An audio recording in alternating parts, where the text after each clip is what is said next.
السلام علیکم ورحمۃ اللہ وبرکاتہ۔ الحمد للہ رب العالمین والصلاة والسلام علی نبینا محمد وعلی آلہ واصحابہ اجمعین، اما بعد۔ معزز سامعین کرام، عید میلاد النبی کے موضوع پر مسلمانوں کے اندر دو قسم کے گروپ پائے جاتے ہیں۔ ایک گروپ کہتا ہے کہ عید میلاد النبی منانا چاہیے، یہ رسول اللہ صلی اللہ علیہ وسلم سے محبت کی علامت ہے، اور دوسرا گروپ کہتا ہے کہ عید میلاد النبی نہیں منانا چاہیے کیونکہ رسول اللہ صلی اللہ علیہ وسلم سے ثابت نہیں ہے اور نہ ہی اس کے بعد صحابہ تابعین تبع تابعین سے ثابت ہے۔ تو بہرکیف یہ اختلاف مسلمانوں کے اندر ہو گیا۔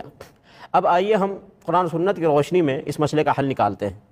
تو جب ہم دیکھتے ہیں عید میلاد النبی کے مسئلے کو تو قرآن مجید میں کس طرح کا کوئی مسئلہ ملتا ہے اور اس کا کوئی ثبوت ملتا ہے، اور جب ہم دیکھتے ہیں رسول اللہ صلی اللہ علیہ وسلم کے ارشادات اور فرامین اور زندگی کو تو رسول اللہ صلی اللہ علیہ وسلم کے ارشادات اور فرامین میں بھی عید میلاد النبی کا کوئی تذکرہ نہیں ملتا ہے، تو پتہ یہ چلا کہ جو لوگ یہ کہتے ہیں کہ عید میلاد النبی نہیں منانا چاہیے وہ درست اور صحیح ہیں، کیونکہ ان کے پاس نہ قرآن مجید میں عید میلاد النبی منانے کا کوئی تذکرہ ملتا ہے اور نہ ہی رسول اللہ صلی اللہ علیہ وسلم سے اس کا کوئی ثبوت ملتا ہے، تو اس لیے عید میلاد النبی نہیں منانا چاہیے، یہی درست اور یہی صحیح ہے۔ اور ایسے ہی خود نبی علیہ السلام نے فرمایا، جو حدیث شریف کے اندر موجود ہے ترمذی شریف کے اندر، جس میں نبی علیہ السلام فرماتے ہیں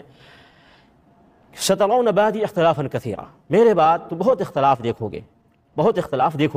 تو اس اختلاف کے موقع پر کیا کرنا ہے؟ رسول اللہ صلی اللہ علیہ وسلم نے فرمایا علیکم بسنتی وسنت الخلفاء الراشدین المہدیین تمسکوا بها وعضوا علیہا بالنواجذ۔ اختلاف کے موقع پر میرے طریقے کو لازم پکڑو، میرے سنت کو لازم پکڑو، اور میرے خلفاء راشدین کے سنت اور طریقے کو لازم پکڑو۔ خلفاء راشدین میں ابو بکر، عمر، عثمان، علی رضی اللہ عنہم اجمعین، یہ چاروں خلیفہ آتے ہیں،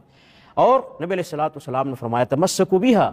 اس طریقے کو مضبوطی سے تھام لو، وعضوا علیہا بالنواجذ، اور اس کو بہت مضبوطی سے تھام لو، نبی علیہ السلام نے فرمایا۔ یعنی اختلافات ہو جائیں مسلمانوں کے اندر تو نبی علیہ السلام کا جو طریقہ ہے اس طریقے کو ہم پکڑیں، اور نبی علیہ السلام کے بعد جو خلفاء راشدین کا طریقہ ہے اس طریقے کو ہمیں مضبوطی سے پکڑنا چاہیے، جیسا کہ نبی علیہ السلام نے فرمایا ہے۔ تو عید میلاد النبی کا جو مسئلہ ہے یہ رسول اللہ صلی اللہ علیہ وسلم کے طریقے سے بھی ثابت نہیں ہے اور ایسے ہی خلفاء راشدین سے بھی ثابت نہیں ہے، تو یہ کلیئر ہو گیا کہ جو لوگ یہ کہتے ہیں کہ عید میلاد النبی نہیں منانا چاہیے وہ درست ہیں، وہ صحیح ہیں، کیونکہ انہیں نبی علیہ السلام سے بھی ثابت نہیں ہو رہا ہے اور نہ خلفاء راشدین سے ثابت ہو رہا ہے۔